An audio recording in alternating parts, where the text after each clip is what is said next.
חזרנו. כבר יותר משנה שהעיתונאי והסופר דגלס מארי חורך את האולפנים בעולם עבור ישראל. בעימותים טלוויזיוניים, בראיונות באמצעי התקשורת המובילים, בקרב על תדמיתה של ישראל בעולם. בראיון בלעדי לעופר חדד לקראת הופעה מול קהל ישראלי, הוא מספר על הרגע שבו החליט לעלות על מטוס ולבוא לכאן, רגע אחרי 7 באוקטובר, וגם על הגל לאחור מהקמפוסים של ארצות הברית והתקיפת האוהדים באמסטרדם. הנה הראיון.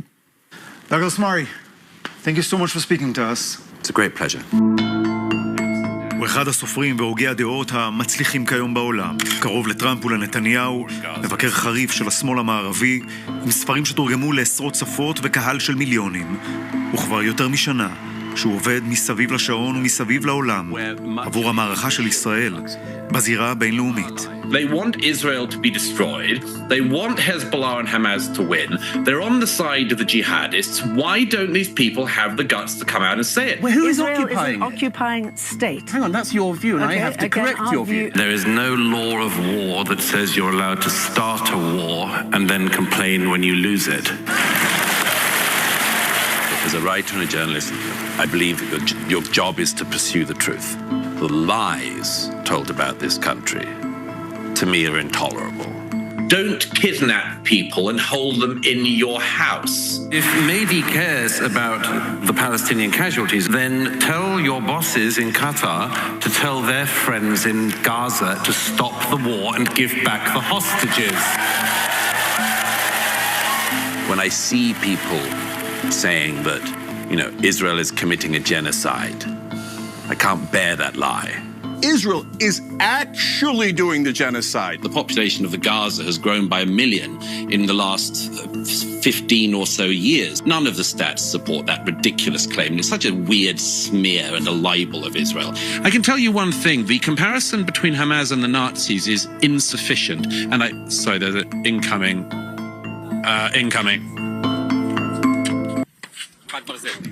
כבר 2 עשורים שהוא מטפח קשרים קרובים עם ישראל, אבל מאז מתקפת 7 באוקטובר, אם הוא לא פוקד את האולפנים ברחבי הגלובוס, הוא כאן. So my friend Izzy here, about a kilometer into Lebanon, just walked most of the way in.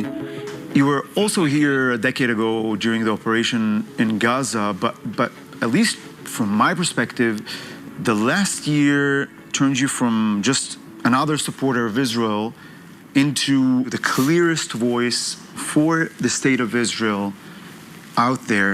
I was in New York on the 7th, and there was a protest in Times Square the next day against Israel.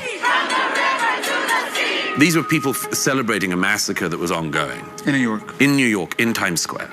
And I said then that you should know, the Jewish people in the world should know, and Israel should know that you're not alone. One of the things that stunned me was that we have seen such an upsurge of hatred against the Jewish people for the massacre. Within 24 hours, the world's news was already talking about Israel's response. They weren't even reporting what had happened. They weren't even uncovering the horrors. I think you are doing something incredible for Israel. There was a special moment when you entered Lebanon, when one of our soldiers stood there and saluted you. On behalf of the IDF, on behalf of my people, thank you very much. Thank you. I was very moved, very humbled, and felt frankly ridiculous because, again, all I was doing was being in Lebanon to report on what was happening in Lebanon, and he was there to fight and to defend the people of Israel. It's not the same thing. בשנה שעברה זכה באות הוקרה מיוחד, מגן על האמת, מנשיא המדינה. Thank you so much. Wow. Very special. When you walk around in the streets of Tel Aviv and Yerushalayim, people recognize you by now? Yes. לפני המלחמה הזו, השם דגלס מארי כנראה היה מוכר בעיקר לחובבי הז'אנר, למי שממש התעניין בגיאופוליטיקה ובעליית האסלאם באירופה. Ladies and gentlemen, Douglas Murray. אבל כיום, כשהוא מסתובב כאן בארץ, הוא כבר הרבה יותר מסופר מצליח.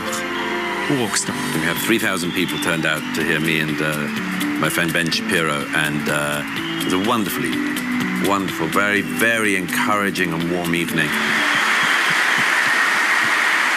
I'm doing a show in Tel Aviv on my own on December 4th. כן, בין האליטה הבריטית ששבר חזק ימינה למחוזות השמרנות, ממלא אולמות עד אפס מקום בישראל עכשיו, עם משנתו הסדורה על עיוורון המערב.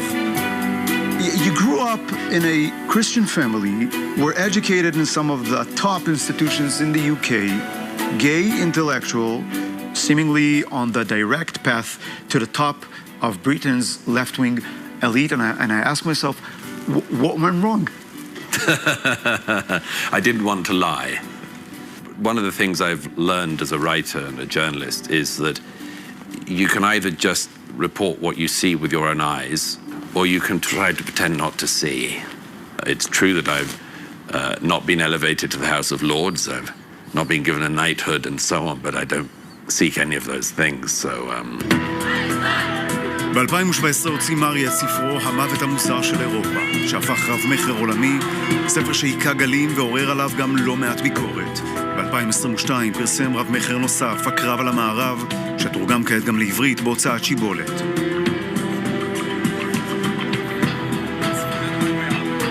מזהיר בלשון חריפה מפני קריסת המערב אל תוך גלי ההגירה שחוסים תחת אותה אידיאולוגיה פרוגרסיבית ואולטרה-ליברלית. בקרב טוענים שהוא משרת את הימין הקיצוני, מכליל, מעדד מסרים אסלאמופוביים, ומצידו מתעקש. אלה רק האליטות. האירופי הממוצע לדבריו הבין דווקא השנה איך היבשת שלו שינתה את פניה לבלי הכר.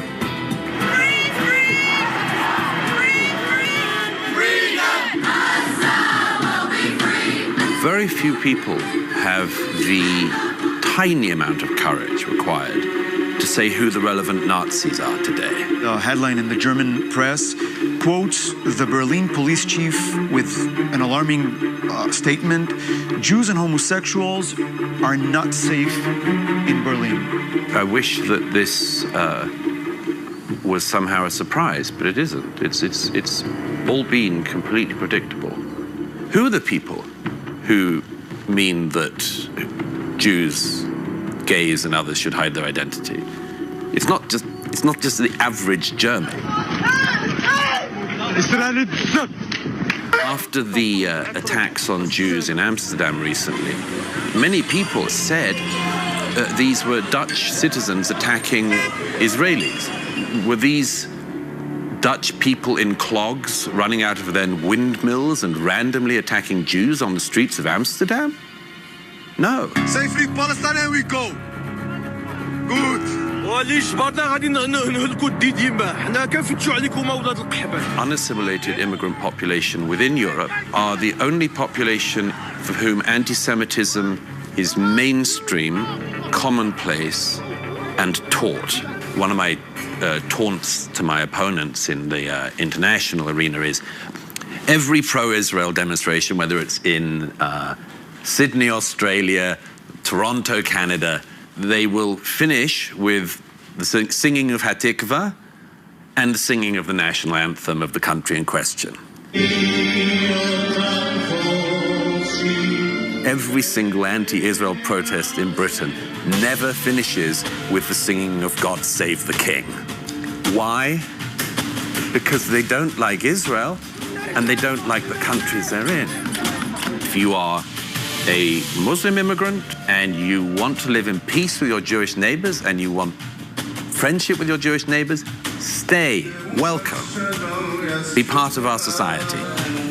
But if you think you're going to live in Berlin and hear sermons in a mosque that call for eradication of Jews and you're going to bring that out on the streets, no, you go. You go. Because you know what? It's not just the Jews who don't need you. Europe doesn't need you. America doesn't need you. The West doesn't want you. את החיים בלונדון הוא החליף מזמן בניו יורק, אבל גם שם המצב אפס לא מדהים.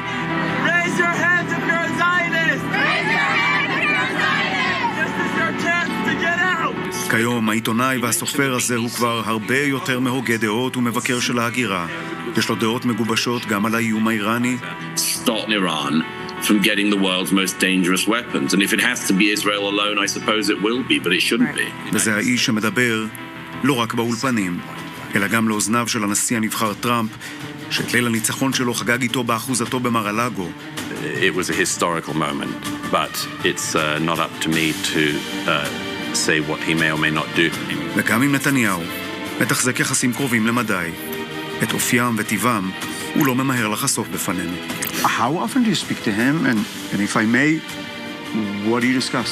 Whenever I meet politicians in this country or see people in the Knesset, it's between us.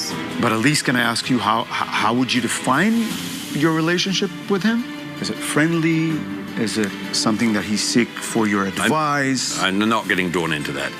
I'm not arrogant enough to think that I should sit down with Israeli politicians any more than American politicians or British politicians and tell them what to do. Dagles Mari, thank you so much for this interview. Thank you. Well, it's a great pleasure to be with you. ודגלס מארי יופיע בשני מופעים בהיכל התרבות ב4 בדצמבר.